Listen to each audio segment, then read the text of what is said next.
Welcome to 99th Monkey Liberty News for Friday, March 7th, 2014.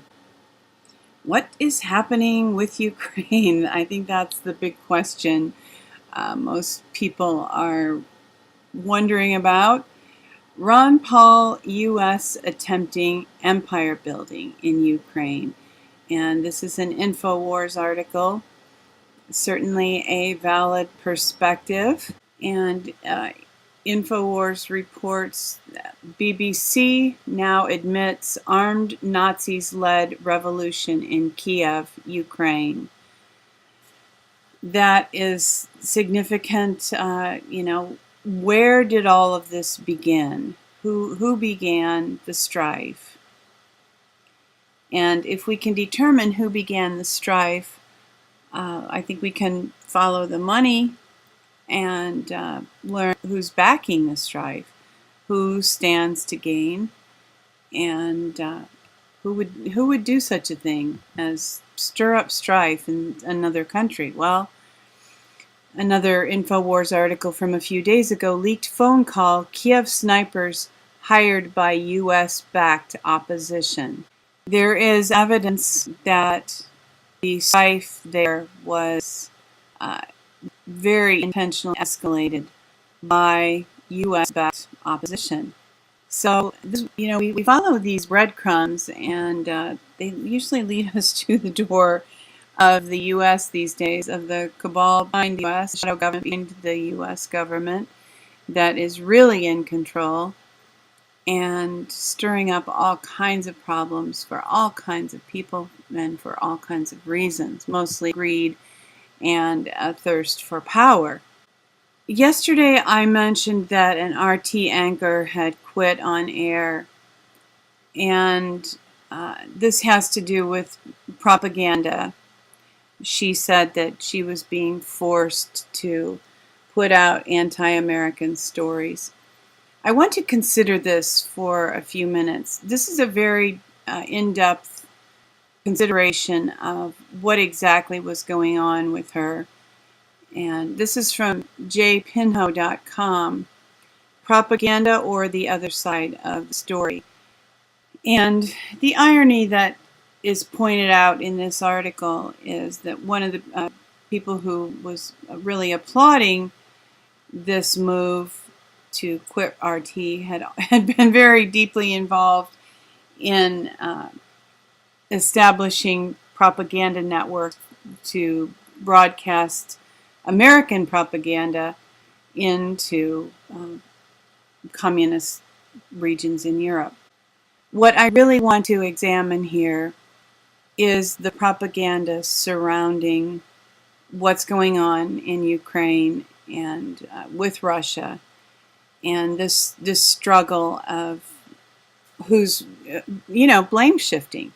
And I tend to believe that the story that I just had, that there was U.S.-backed opposition that was stirring up strife intentionally to destabilize, because America, or the shadow government behind America, has so successfully used that approach in the past.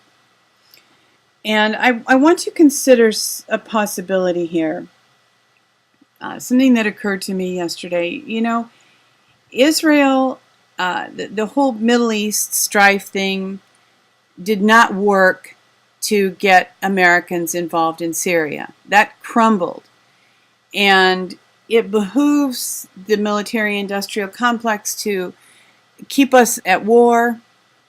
And we didn't fall for that one. So here now, this other, they're trotting out this old concern about Russia and the Cold War. And certainly baby boomers who lived through the Cold War, and those of us who were elementary school children being taught to hide under our desks in case Russia bombed us, perhaps we might be more vulnerable to buying into something like that. I mean, it is kind of an ancient American foe, even if it's been more of a shadow foe, really, and we've started some of these wars based on false flags. And I'm referring to the war against communism that we supposedly fought in Vietnam. Hey, they make money when we're at war. And they probably also make a lot of LaRouche capital for their demonic friends to feed to their demonic friends. You know, all the fear and bloodshed and pain of war. So we didn't buy into war with Syria. Will we buy into war with Russia? And I've noticed some interesting things in the last few days. Well, actually, the last couple weeks, I guess, is more accurate. You know, we've had some press come out, some what we consider mainstream media press come out and speak out on issues that, you know, it sounds like they're teetering on beginning to tell the truth in media. And at the same time, there have been some politicians, you know, more notably Republicans, coming out and saying the right things in the right settings so that we might begin to believe that we can trust them and get behind them. Now, maybe these are true signs of things changing, and I don't want to discount that possibility. I certainly have that hope. But they've become so apt at tricking us that I think that we need to continue to be wary. And, you know, as I was processing some of these ideas, I was remembering how George Bush promised us conservative, you know, right-wing Christian conservatives, whatever, I used to be one, that wore thin pretty quickly, but he promised us that there would be pro-life Supreme Court justices appointed if he was elected. That would be, you know, move toward overturning Roe v. Wade. Well, guess what? That didn't happen. So, you know, they find out what our passions are, what we want, what we hope for, and they promise us those things, but they don't deliver. So again, I think that as we process what's going on right now with Ukraine, Russia, the threat of a conflict with Russia, it's really important to weigh everything carefully before we embrace any particular point of view. You know, I really think that they may be trying things to get some of us liberty people to return to the old conservative Republican fold and trust them, and that would be a big mistake, I believe. Another aspect of this, if they can get some people, some conservatives to return to the Republican fold, that may be a divider where the rest of us who don't return to the fold, so to speak, are, you know, the troublemakers that everybody has to go after. You know, they could call us anti-American. And, you know, and I think one significance of this reporter quitting from RT on the grounds that they are un-American, if the rest of us continue to listen to RT, watch RT, believe RT, that casts the suggestion on us, the shadow on us, that we are anti-American, because we continue to believe RT and maybe alternative news sources. And I think that spin is easier for them to sell than, you know, what the military has trained against, various law enforcement agencies have trained to prepare for attacks against conglomerate, you know, these odd, strange bedfellow partnerships of Islamic terrorists and right-wing extremists. It's just so hard to sell that.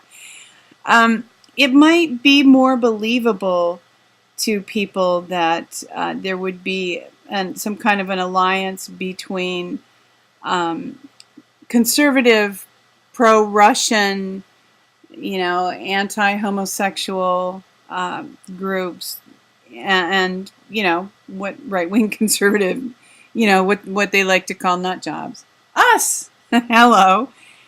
People who have traditional values and, lean toward being libertarians, small government. I think this might be easier for them to sell. And certainly, a part of this story has to do with Putin not only being just who he is in world politics, but also within the context of his own country, being what's considered anti-gay. Now, to me, the fact that they don't want gay people to try to proselytize straight children into becoming gay, that I don't consider that anti-gay. I consider that pro-child. But certainly, I think that is a factor, and I think that very strong pro-gay lobby portion of the American political landscape, it might be behind some of what is going on, especially in this particular instance, the RT anchor quits on air. Moving on to just some other aspects of what's going on in Ukraine. From libertyblitzkrieg.com, Obama signs executive order blocking certain Russian assets due to Ukraine crisis. And a lot of people are believing in another aspect of this, one other thing that's behind all this is a move to crash the dollar. I am not going to get real deeply into that today. In our Pearls of Liberty, Don and I will talk in depth about that tomorrow, and that's probably the only thing that we'll be talking about. Just to take a deeper look at this, and Don sees some implications for finances that make sense to him, the crash of the dollar, and we'll be getting into that. From Infowars.com, Obama bans critics of Ukraine coup from entering U.S. Yeah, we're real free. That lady who resigned from RT because Russia is propagandizing people. We won't even entertain alternative points of view here in our very free country, right? And interestingly enough, Lyndon LaRouche says that some of these moves that Obama is making put him in a state of pre-impeachment. And we can only hope. It's not as if he hasn't already chalked up many impeachable offenses, but here is yet another one. Maybe one of these will tip the scales and trigger the kind of move that Lyndon LaRouche believes needs to happen.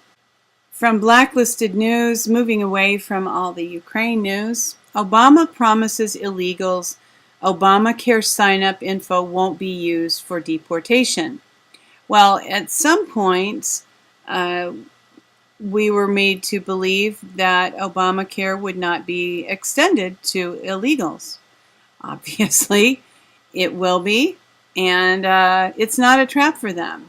It's meant to be a benefit without strings for them.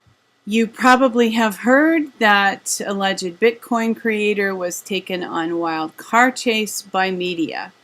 And as it turns out, he has a history of doing secret projects for the U.S. government. So, more Bitcoin drama here. From Blacklisted News, a vast hidden surveillance network runs across America, powered by the repo industry. Few notice the spotter car from Manny Sousa's repo company as it scours Massachusetts parking lots, looking for vehicles whose owners have defaulted on their loans. Sousa's unmarked car is part of a technological revolution that goes well beyond the repossession business, transforming any industry that wants to check on the whereabouts of ordinary people.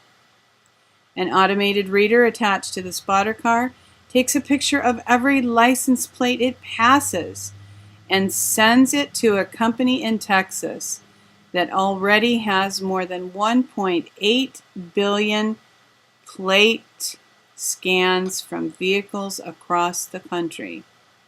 So, you do the math, you're probably in some of those scans. And these scans mean big money for Sousa, typically $200 to $400 every time the spotter finds a vehicle that's stolen or in default. So he runs his spotter around the clock, typically adding 8,000 plate scans to the database in Texas each day. From David Icke, a little interesting article, ex-CIA pilot gives sworn testimony that no planes hit the Twin Towers. This isn't in the center of the news right now, but this kind of story never loses its significance.